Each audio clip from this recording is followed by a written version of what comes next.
भाइयों, बहनों और प्यारे बच्चों, आप सभी को स्वतंत्रता दिवस की बहुत बहुत बधाई और शुभकामनाएं। 15 अगस्त 1947 को हम विदेशी गुलामी से आज़ाद हुए थे। आज़ादी की लड़ाई और नए भारत के निर्माण में राष्ट्रपिता महात्मा गांधी और उनके हाथों से सवारी हुई भारतीय राष्ट्रीय कांग्रेस की महत्वपूर्ण भूमिका रही। परंतु देश में आज़ादी की लड़ाई में जिनका कहीं नामो निशान नहीं है, भारत को राष्ट्र बनाने में जिनका कोई योगदान नहीं है, वह आज देश को आज़ादी और राष्ट्रवाद की परिभाषा सिखाने निकले हैं।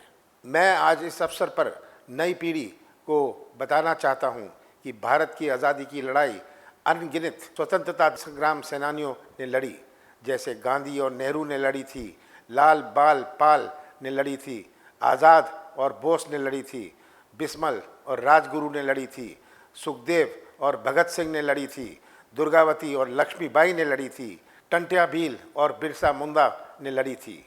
आज इन महान सेनानियों को नमन करने का दिन है, इनकी देशभक्ति को नमन करने का दिन है। ब्रिटिश गुलामी से जब भारत आज़ाद हुआ तब देश अनेक चुनौतियों से घिरा हुआ था। देश के सामने सबसे बड़ी चुनौती थी सबको एकजुट रखने की। पंडित जवाहरलाल नेहरू ने इतनी विविधता वाले भारत को एकजुट कर एक झंडे के नीचे ला खड़ा किया, जबकि इस तरह की विभिन्नता वाले राष्ट्र टूटकर बिखर गए। हमें भारत की एकता और अखंडता पर गर्व है। आज की पीढ़ी के लिए उस समय की चुनौतियों को समझ पाना बहुत कठिन है। इन चुनौतियों के बीच पंडित जवाहरलाल नेहरू के नेतृत्व में कांग्रेस सरकार ने देश को विकास की नई राह पर ले जाना शुरू किया। महान नेता बाबा साहब अम्बेडकर ने समतामुलक समाज के निर्माण के लिए भारत का संविधान बनाया। पंडित नेहरू ने जमींदारी प्रथा को समाप्त कर किसानों को उनकी ज़मीनों का मालिकाना हक दिलाया। उनके समय में देश में बड़े और छोटे हजारों बांध बने। एम्स, आईआईटी जैसी शिक्षण संस्थाएं बनी। भाभा परमाणु रिसर्च सेंटर और लड़ाकू जहाज बनाने की कंपनी बनी और आज की नवरत्न कंपनियों में उन्हीं के समय में देश में खड़ी हुई। प्रदेश के बीएचएल भी उन्हीं की देन है। नेहरू ने भारत को विकासशील राष्ट्र बनाया। गांधीवादी नेता और देश के पहले गृह मंत्री सरदार वल्लभ भाई पटेल ने छोटी बड़ी रियासतों को जोड़कर मजबूत भारत की नींव डाली। लाल बहादुर शास्त्री ने जय जवान जय किसान के नारे के साथ देश के किसान भाइयों और सेना के जवानों को मजबूती के साथ खड़ा किया। प्रधानमंत्री इंदिरा गांधी ने हरित क्रांति और श्वेत क्रांति से देश को आत्मनिर्भर बनाने की ओर कदम उठाए। उन्होंने गरीबी हटाओ अभियान से देश की और बांग्लादेश के निर्माण से विश्व की सूरत बदल दी। देश की एकता और अखंडता के लिए इंदिरा जी ने अपना पूरा जीवन होम कर दिया। श्री राजीव गांधी ने कंप्यूटर क्रांति और आधुनिकता से भारत का परिचय कराया और 21वीं सदी के नए भारत की नींव डाली। श्री नरसिम्हा राव ने उदारीकरण से भारत में नए आर्थिक युग की शुरुआत की। डॉक्टर मनमोहन सिंह ने उदारीकरण को नई ऊंचाई दी। उनके समय में MNREGA, RTI, right to food, right to education के अधिकार मिले। देश के किसानों की कर्ज माफ़ी का ऐतिहासिक कार्य भी इसी समय हुआ। कांग्रेस के त्याग और समर्पण का समय सन 47 से शुरू होकर आज तक लगातार जारी है। मध्य प्रदेश में वर्ष 2018 में आप सभी ने कांग्रेस की सरकार चुनी और मुझे आपकी सेवा का अवसर मिला। मैंने एक नया मध्य प्रदेश बनाने का सपना बुना था और उस सपने को साकार करने के लिए हमने 27 लाख किसानों का कर्ज माफ़ी की, हज़ारों गौशाला बनाई, 100 रुपये में 100 यूनिट बिजली दी, शुद्ध के लिए युद्ध अभियान और माफिया मुक्त मध्य प्रदेश अभियान चलाया। मेरा उद्देश्य था कि प्रदेश में आर्थिक गतिविधि बढ़े और निवेश आए। निवेश तब आता है जब विश्वास का वातावरण हो। हमारी सरकार ने प्रदेश में निवेश के वातावरण को बनाने की ओर काम शुरू किया था। हमने ओबीसी आरक्षण को बढ़ाकर 27% किया और सामान्य वर्ग को 10% आरक्षण दिया। पेंशन की राशि को बढ़ाकर 600 रुपये और कन्या विवाह की सहायता राशि को 51,000 रुपये किया। राम वन गमन पथ ओम सर्किट की योजना महाकाल एवं ओंकारेश्वर मंदिर में निर्माण प्रारंभ करवाया। पुजारियों का मानदेय को 3 गुना किया।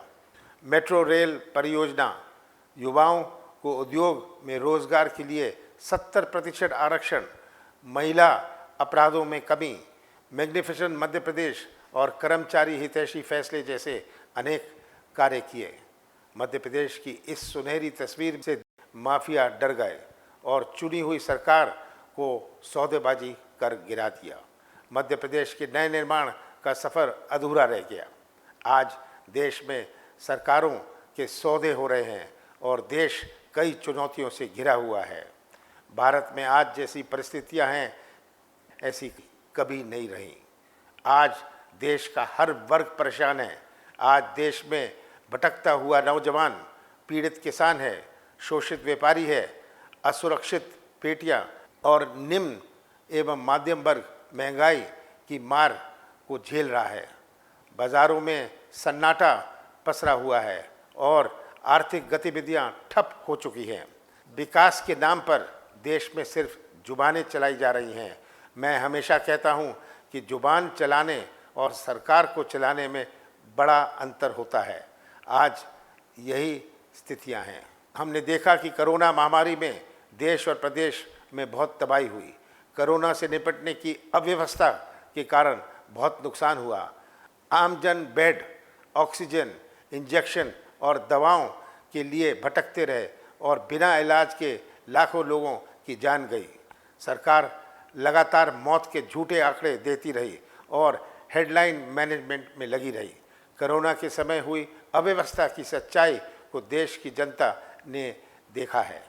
आज महंगाई चरम पर है।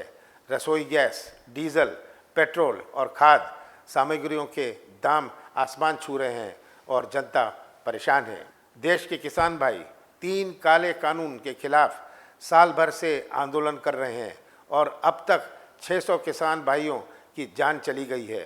पर देश की सरकार गूंगी बहरी बनी बैठी है। देश में बेरोजगारी ने सारे रिकॉर्ड तोड़ दिए हैं। युवा भटक रहे हैं। ऐसे हम आने वाली पीढ़ी को कैसे खुशहाल जीवन दे पाएंगे।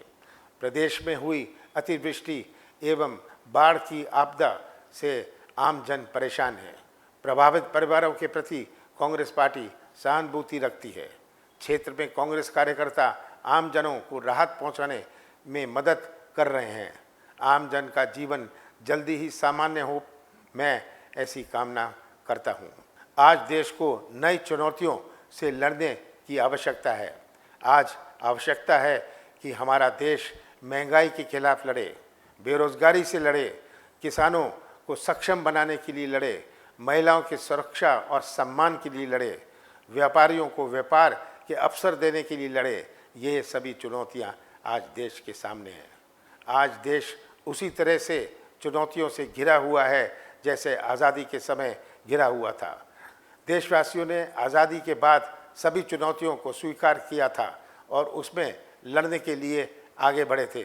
आज फिर से मौका है कि हम वर्तमान चुनौतियों को स्वीकार करें और इसका मुकाबला करते हुए देश को सही राह पर आगे बढ़ाएं।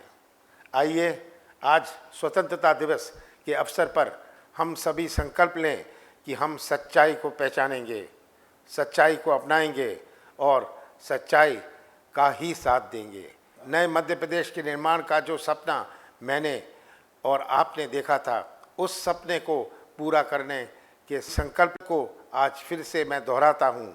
हम मिलकर मध्य प्रदेश की नई पहचान जरूर बनाएंगे। जय हिंद, जय भारत, जय मध्य प्रदेश।